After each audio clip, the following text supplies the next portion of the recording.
Alright, hello YouTube! Muckluck here, and we are back continuing our tour through all of the boon DPS in Guild Wars 2. What that specifically means is any damage dealer whose job is to also provide quickness or alacrity to their group, and then do as much damage as possible beyond that. And this is for PvE setting, not for the other game modes. What we have today is the condition-based Harbinger. So Condi, quickness providing Harbinger. I have found guides for this build on many of the usual Guild Wars 2 build websites. I'll have a link to them in the down below in the description of the video. Now, how does this build work? As I have said on any of the other videos, each of these builds can be broken down into two components. Component one is providing that buff to your party that makes you a desirable party member. In the case of the Harbinger, it can pump out 100% uptime on quickness and also fury. Now, often your healer can provide fury, but this makes it easier for some because you will be keeping that up 100% of the time too. Now, the way it works is when you are in your Harbinger Shroud, and for a Harbinger, that's when you hit this button and you start getting stinky, every 3 seconds, you just pulse 3.5 seconds of quickness around you. So literally, as long as you're in this mode, you're just giving quickness to the people around you. Additionally, when you throw this potion bottle right here, it will add some more quickness time. And this one here gives every single boon in the game for like 5 to 6 seconds. So that, by the way, shout out to ArenaNet for not including every single one of those like 13 boons on the tooltip. It would have gone off the top of the monitor for sure. So basically, you throw those potion bottles when you can, and you spend as much time in Shroud as possible, and that allows you to keep quickness up on your party. Now, the rest of the time, you do the other abilities to get back into Shroud as much as you can. Now, there is power versions of this build and Condi. I chose to do the Condi. I did not even test the power one. I chose to do Condi for a specific reason. One is the Condi one will typically have more health. Not always, but often Condi builds have more health than their power variants. And if you have trouble with, staying alive, you could, for example, swap this gear out for Trailblazer's gear, which has some more survivability. When a Harbinger spends time in their Shroud, their max hit points drains. You see this? My max hit points is getting smaller and smaller.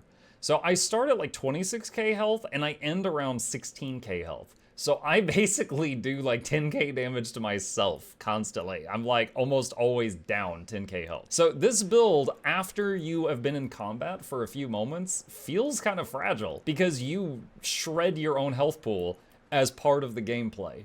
Yeah, mechanics. Let's talk about the build. All right, so this is full Viper's gear. I had one single item that was, I don't have a legendary scepter yet, so it had the wrong stats on it, but everything else is full Vipers. I ran Earth and Torment. Some of the guide sites say to run Bursting and Torment. I tried it. I got like 2k less DPS. There very much could have been a variable of me not being consistent with my test. I did my best to do the same things every try, and it seemed like the Earth did more damage. So I did Earth and Torment on both weapons, and then just full Viper and Relic of the Fractal. Some of the guides like Akeem, but I ended up getting better results with Fractal. I did one test with each one, so I kept that. This is the build itself. A few things to note is Plague Sending. Your first attack after you enter Shroud will transfer conditions from you to your target. Now, why is that important? We have got a very powerful skill here called Blood is Power. This is a classic with Necro. It puts a very big dot on your enemy and 2 big dots on you. So if I use this,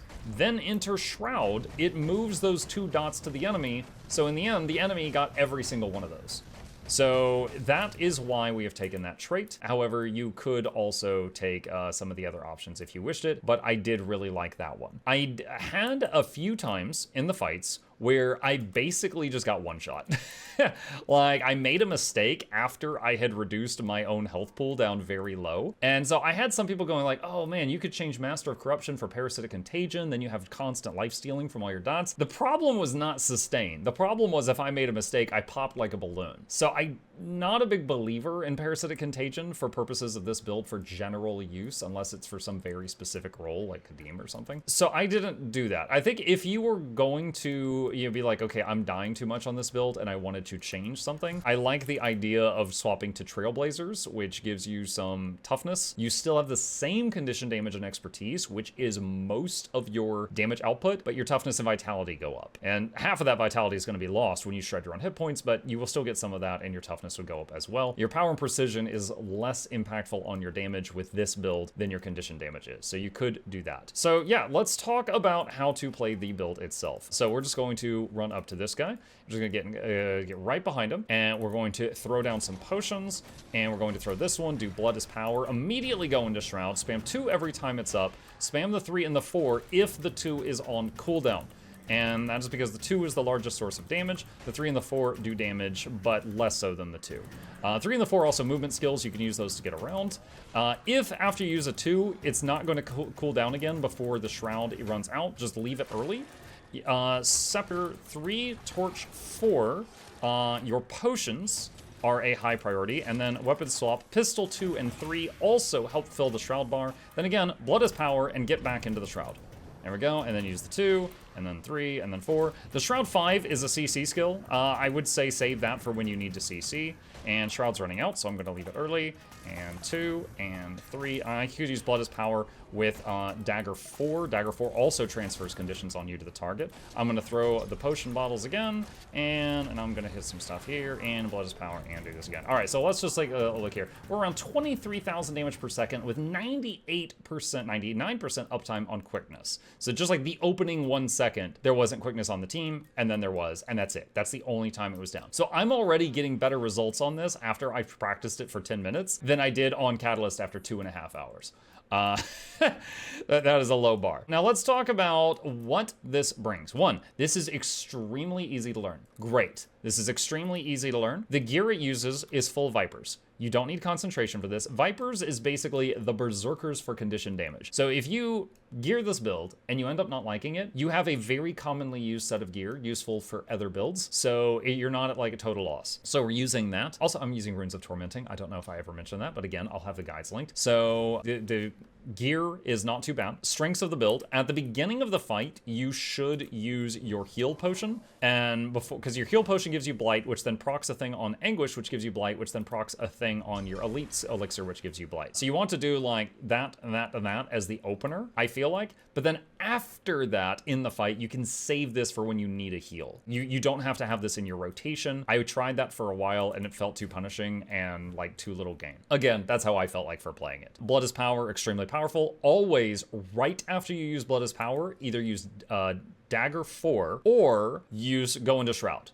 And that way, all the dots you put on you immediately go to the enemy. You also don't want to give your healer time to accidentally cleanse them off of you. You want to, just immediately go from like one to the other. Don't do this ahead of time or try to do it twice or anything like that. I don't know if I talked about the weapons. Sorry, I'm bouncing all over the place. It's Pistol Dagger and Scepter Torch. And the build websites all agree on that. So the whole Harbinger community is in agreement on how to do that. Now, what advantages does this give? Like, this permanently gives quickness to our group easily. This permanently gives fury to our group easily. So if you have a support that struggles with giving fury, this can easily bandage that. This does throw out some might stacks and a few other weird boons. For example, every time you throw Elixir of Anguish, that helps with swiftness a little bit. Your Torch 5 helps keep might up, and Blood is Power helps keep might up. Not like 100% of the time, but it does contribute. Elixir of Ambition is a very unique advantage to this build that nothing else has. So for a second here, I want you to like look at his conditions and look at my boons, okay? All right, you see all those dots and also all my boons, okay? Like that opener is doing 8,500 damage per second and I haven't attacked yet, all right? So by using these, you generate Blight. This, if you have Blight, the strength of this skill is doubled for the offensive portion of it, which you see is Bleeding, Burning, Confusion, Poison, and Torment. The defensive version of it is every boon in the game on your entire group for 6 seconds. Now, why is that such of a big deal? When you start a fight, your group typically needs a little bit of time to get the boons up. You know, your healer might be like, all right, here's 5 stacks of might, here's 10, here's your fury, here's 5 more might, here's 5 more might, now we're at 20, here's your swiftness, your regen, your quickness, and here's your 25th stack of might. They might just need a few seconds to get all those boons up. This eliminates the ramp up time for your whole group. That is a very unique, one-of-a-kind advantage. So if you just start the fight, potion, potion, huge potion, your whole group is operating at maximum output right out the gate. After that, the rest of the time, you're using this off of cooldown. Because I did try saving this for like when my group needed stability or something, which, because it gives every boon in the game. It gives stability, it gives Aegis, it gives everything. However, it does so much damage because it also does remember, this is doubled if you've got Blight on you. So it does 6 stacks of bleeding, 6 stacks of burning, 6 stacks of confusion, 6 poison, 6 torment. It does all of what you see in this tooltip, but doubled. It does so much freaking damage, it was better to use it every chance you could. Plus it's AoE if you happen to be in an AoE situation when it lights back up, and if you happen to need stability or Aegis when it lights back up, it gives you that too. So it is, again, very unique advantage this class brings, in that it eliminates ramp up time. It effectively makes fights a little bit shorter because your whole group has got maximum firepower a second into the fight. You know, the only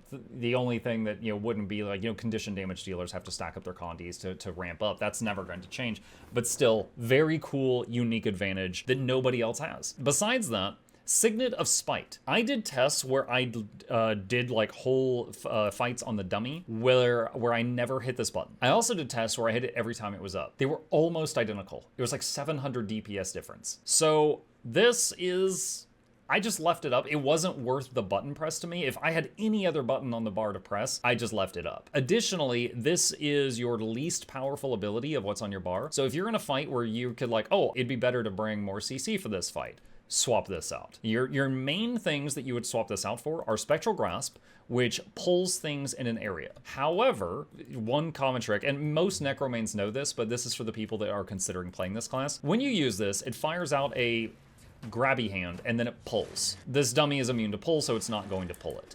But it fires at up to 5 targets. However, if you're standing inside the hitbox of an enemy, and you fire it, and let's say there's like, you know, can I turn this into a squad for a second?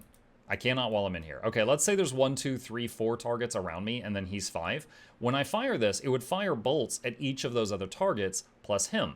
But all 5 bolts would hit him because I'm standing inside his hitbox, and he would get hit with 5 pulls. Each pull does 150 break bar. So if he had a break bar that needed to be interrupted, and there's 4 other mobs in the room, and I use the skill inside his hitbox, it'll hit him for 750 break bar damage. Now, there's very unique situations where you can use that. Bone Skinner is an obvious one. There are absolutely others. It's not something frequent, but it is a trick absolutely worth knowing. So you've got that, and even if you've just got 1 enemy and you need to interrupt it, Spectral Grasp does do 150 CC. Shadow Fiend actually does more because blindness and chill and weakness are all soft CCs. And I think over the course of its, like if you use the activatable skill on the Shadow Fiend, I think it does like near 400 break bar damage, but it takes 7 seconds. So if that break bar is urgent, there's not going to be time for that. But if it is not urgent, you could use the Shadow Fiend, and it can auto attack during the fight, which will contribute a little bit of damage. And then it's it's activatable, gives life force, and plus does all that. Grasp also gives life force. Yes, I actually used it on Bone Skinner today, and when I was mainly using it to pull in the ads so we would kill the ads because I was being a good little DPS. However, every time I pulled in the ads, it often just filled my entire life force bar with the the death juice. So that ended up working out quite well because it gives life force for, I think possibly each target it hits. I can't say that for certain because I'm not a Necromain, but I think it might give it for each target it hits because it felt like it just slammed the whole bar to full when it went off. Another skill that I got some use out of today was CPC, or Corrosive Poison Cloud. Corrosive Poison Cloud, just imagine it like a poison mist that melts all enemy bullets and arrows. So it's a circle that projectiles cannot pass through, like a Guardian Bubble, but less, painful on the eyes. So Dagda was one of the strikes that we did today, and this has a 20-second cooldown, and it does damage as well. It does poison and weakness and stuff like that. So on Dagda, every single time she was doing her spin thing, as long as I wasn't in Harbinger Shroud or was about to leave Shroud, I would just throw CPC on her.